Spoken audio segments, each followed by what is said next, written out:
Olá pessoal, tudo bem? Sejam bem-vindos a mais uma aula da disciplina Projeto Detalhado de Software.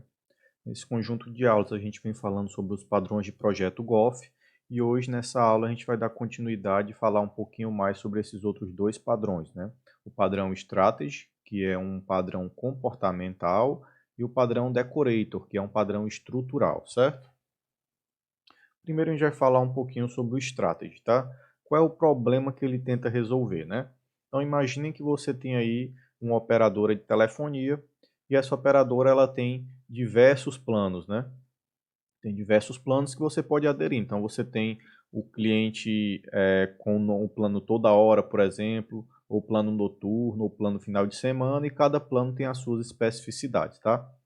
Então, você tem vários planos disponíveis, mas cada usuário possui apenas um plano base para calcular a fatura mensal. Então, nessa modelagem, você não quer que você tenha que criar uma classe, por exemplo, para cada tipo de plano dele e cada tipo de plano desse vai implementar o método calcular fatura. Não. Você vai tentar criar uma interface, né, que vai ter esse calcular fatura e as outras classes vão tentar herdar dela, por exemplo. Isso aqui é uma forma não muito boa de você fazer essa programação, né? Vai funcionar? Vai. Mas veja, usando o switch, cada vez que você tiver um novo plano, você tem que alterar esse código base aqui. Vocês lembram lá do Grasp, do Solid, né? Que você deve fazer essas modificações no software, as evoluções dele, sem alterar o código-fonte, né? Ou seja, você pode inserir novo código, mas você não deve alterar o código-fonte que você já está pronto lá, porque isso uma mina de erros, né? Então, você mexer em código e não refazer os testes de forma devida, você vai estar adicionando muitos defeitos ao seu software, tá? Então, uma forma era você utilizar o switch, né? Aí cliente.plano, e você faz os cases aqui para cada plano desse, tá? Mas isso aqui não é uma boa prática, né? Mas funciona, mas não é uma boa prática e também não é escalável, tá? Então, como a gente consegue resolver esse problema da fatura utilizando o padrão Strategy, né? Por exemplo, a intenção dele é que você consiga definir uma família de algoritmos e encapsular cada um, né? Fazê-los intercambiáveis. Então, o que são esses algoritmos? Cada algoritmo seria um plano específico. Por exemplo, o plano toda hora, ele é um algoritmo que vai fazer um cálculo de forma diferente. O plano noturno é outro algoritmo que vai fazer um cálculo de forma diferente. Então, aqui nesse exemplo, os algoritmos que ele fala aqui, né, a família de algoritmos, são os tipos de planos. Então, você vai ter aqui uma interface plano, né? E essa interface plano ela vai definir o método calcular fatura. E o gerador de fatura vai se comunicar direto, vai utilizar essa interface aqui, né, para ler e para chamar os métodos. Então ele sabe que, ó, ele quer calcular a fatura. Ele não precisa conhecer de qual cliente ele está calculando fatura, certo? Então ele vai calcular a fatura e essa interface aqui, ela vai permitir que as classes concretas, né, elas consigam implementar esse método calcular fatura, cada um fazendo da sua forma. Então, você deixa dessa forma aqui, você torna um código intercambiável, né, porque você pode mudar a classe concreta aqui sem precisar que o gerador de fatura ou o cliente tenha ciência de como isso é feito por baixo, né? Então, você também está garantido encapsulamento, né, que é uma boa característica da programação orientada a objetos. Isso aqui seria o diagrama conceitual, né, do padrão Strategy. Então, você vai ter aqui um contexto.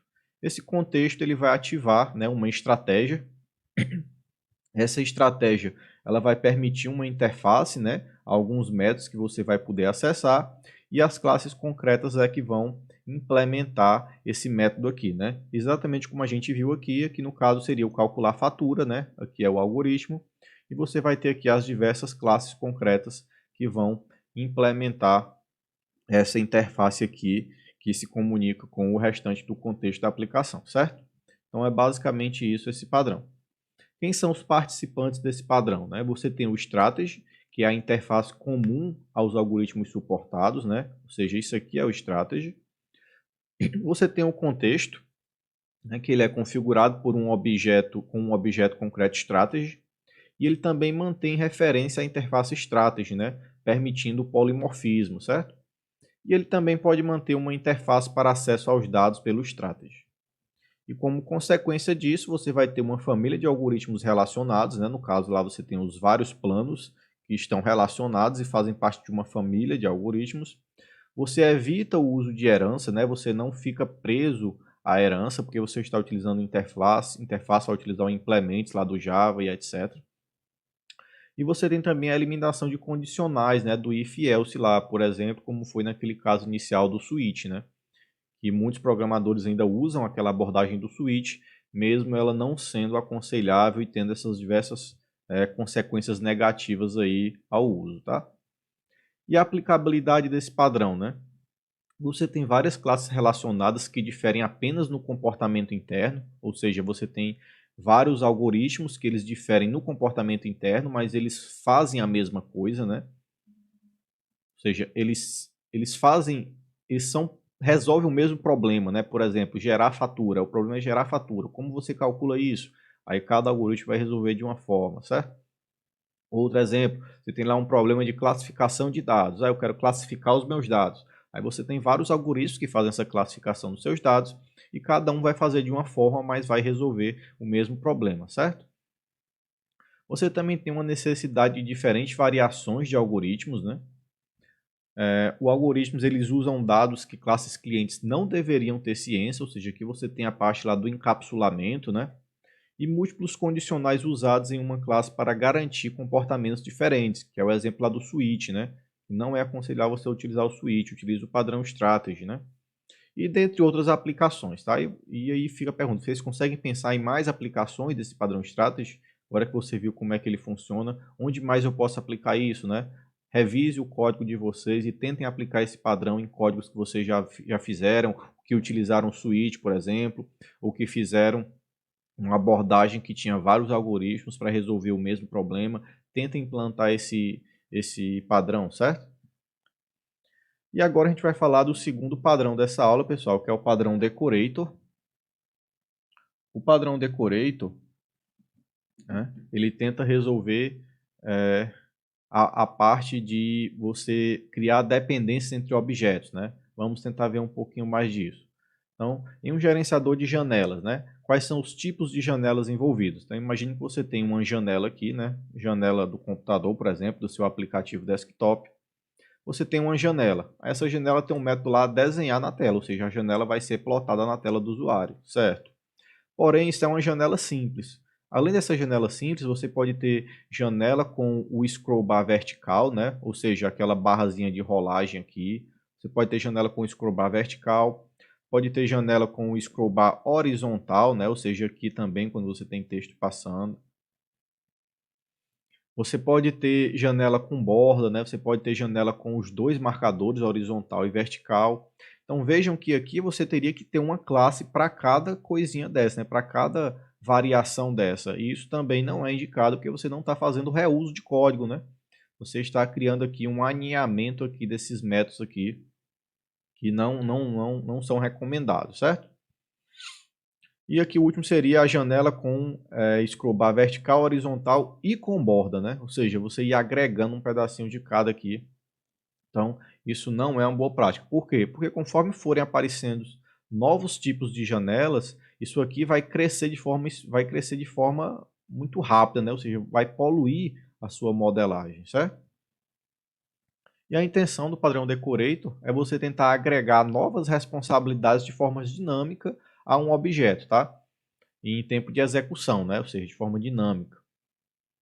E a motivação para isso é a necessidade de você agregar responsabilidades em tempo de execução, né? Onde apenas a herança não funciona, pois ela é estática e aplica-se à classe inteira. Então eu não quero herdar a classe inteira, eu quero somente alguma característica, por exemplo, né? Então a modelagem iria ficar onde você teria a janela simples aqui, né? Da janela simples você teria um complemento dela, né? Ou seja, um decorador com o scroll vertical, aí você teria outro decorador com o scroll horizontal e um outro decorador para fazer a borda. Então veja que você vai criando complementos, né?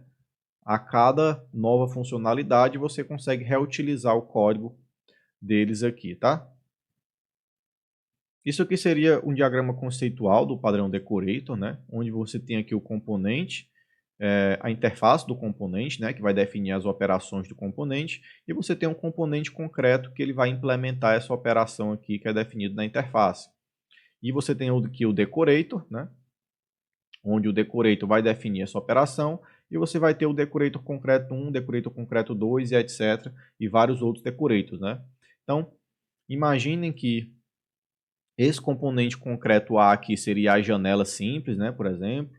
Aí isso aqui, o decorator seria o que vai fazer essa comunicação entre as outras interfaces. Então aqui seria a janela com borda vertical, né? Aqui a janela com borda horizontal, com scroll bar, desculpa. Né? Janela com scroll bar vertical, com scroll bar horizontal. Então isso seriam os decoradores, né? Ou seja, eles estão fazendo complemento a esse componente principal aqui, que é o componente da janela, certo?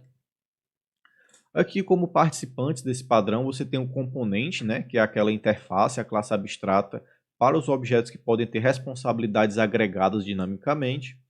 Você tem um componente concreto, que ele vai definir um objeto para o qual as responsabilidades adicionais vão ser agregadas. Você vai ter o decorator, que ele vai manter uma referência ao objeto componente, né, esse carinha aqui, e vai definir uma interface que está em conformidade com o componente. E você tem os decorators concretos, né, que eles vão estender a funcionalidade do componente principal, que é esse carinha aqui, tá? Vejam esse exemplo aqui, né? Você tem aqui uma classe abstrata janela, né? Aí você tem um único método aqui, que é o método desenhar, tá? Esse método desenhar, ele vai ter que ser implementado pelas classes concretas, né? Então aqui você tem a janela simples, que vai estender de janela, e vai implementar aqui o método draw, né? O método desenhar. Então aqui tem somente uma linha do console, mas é aqui que você vai fazer a parte da plotagem da tela, da janela na tela do usuário, certo? E depois você vai criar o decorator, né? Ou seja, a interface do decorator, onde você vai criar aqui a classe janela decorator, que vai estender de janela também, ou seja, vai estender dos componentes principais aqui, que é a janela, né? Esse aqui é o componente principal, isso aqui é o decorator, e esses aqui são os decorators concretos, né? Isso aqui é uma interface que vai ser utilizada pelo decorator concreto, certo? No decorator barra vertical, por exemplo, né? Ele vai estender de janela decorator, né? Desse carinha aqui, e por conseguinte vai pegar aqui do componente principal, que é a janela, e aqui ele vai definir, vai sobrescrever o método desenhar, né? Onde você vai ter o desenho da barra vertical, né? Para fazer o scroll, por exemplo, e a janela decorada.draw. Ou seja, ele vai chamar esse métodozinho aqui do janela decorada, né? A janela decorada está aqui. Quando ele chamar o draw aqui, ele vai chamar aqui o draw da janela simples, né? Ou seja, ele vai desenhar a janela e também vai incluir a barra vertical, certo? E aqui no draw barra vertical você faz o que é necessário para implementar a barra vertical, tá? Pessoal, esse janela decorada aqui, ele é para isso aqui, né? Que ele vai estender aqui da janela principal, tá? Então ele vai chamar esse método aqui, né? Da superclasse, o método draw. E aqui na hora de utilizar, né? Você vai ter o decorador teste, por exemplo, a sua classe main, etc. E aí você vai criar uma janela decorada, né? Que vai ser do tipo janela, para poder manter o polimorfismo. E aí você vai chamar o construtor decorador de barra vertical, né? Que é esse carinha aqui, tá? E você vai passar uma janela simples como parâmetro para ele, né?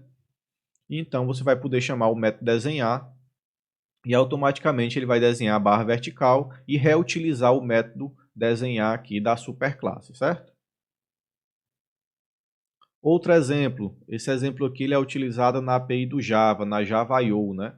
Onde você tem leitura de buffer, de arquivos, etc., de entrada e saída de uma forma geral, né? Aí lá você tem essas interfaces, o line number input stream, né? Ou seja, que é esse carinha aqui. Aí você tem o buffer input stream e você tem o file input stream. Ou seja, esse mais interno aqui é aquele nossa janela simples, tá? Então esse aqui seria o equivalente ao janela simples. Então o file input stream é quem está sendo decorado, né? Ou seja, é um componente concreto no diagrama de classe e oferece um componente básico através do qual os bytes serão lidos. Já o line number input stream, né? Que é o mais externo aqui, ele é um decorador concreto que tem como função contar as linhas de um determinado arquivo, e o buffer input string, que é o segundo decorador aqui, ele também é um decorador concreto que tem como objetivo colocar a entrada em um buffer para melhorar o desempenho e também oferece o método readline, né? que é utilizado por esse carinha aqui, né, que lê a entrada baseada em caracteres linha por linha. Então vejam que esse aqui vai utilizar esse aqui e esse aqui vai utilizar esse aqui. Então você tem um reuso de código aí de forma estruturada e você consegue organizar melhor a sua modelagem, né, e permitir escalabilidade também, tá? Em conclusão, pessoal, sobre esses dois padrões que a gente viu nessa aula, o Strategy ele tenta encapsular algoritmos e facilita a troca entre implementações de algoritmos, né? Ou seja, o exemplo lá dos planos de dados das operadoras, você consegue fazer mudanças dos algoritmos de forma facilitada, né? E trocar a implementação em tempo de execução. E o Decorator, ele previne aquela explosão de subclasses, né, que a gente teria lá nos tipos de janelas, por exemplo, e também permite agregar funcionalidades opcionais em tempo real, né, fazendo aquela parte do reuso de código de forma estruturada, tá? Bem, pessoal, com isso a gente encerra essa nossa aula de hoje e na próxima aula a gente vai dar continuidade aos padrões de projeto, né, ainda do Goff. A gente vai falar um pouquinho sobre o Observer e o Iterator, tá? O Observer é um padrão comportamental e o Iterator também, tá? Então, obrigado, pessoal, até a próxima e tchau, tchau.